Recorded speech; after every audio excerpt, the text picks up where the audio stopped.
Over the course of 2021, we've pursued a twin-track strategy of a careful, steady reopening, together with periods of observation and examination after each change.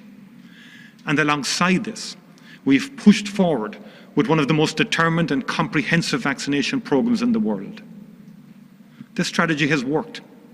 Whole sectors of our economy and society have opened and have stayed open, while successful and controlled reopening pilot events have taken place in others. Our children and young people are back in education, and our national vaccination programme has powered ahead. In every category, the rate of uptake and rollout is the envy of much of the world. Extraordinary scientific effort on a global scale has given us this tool against the virus.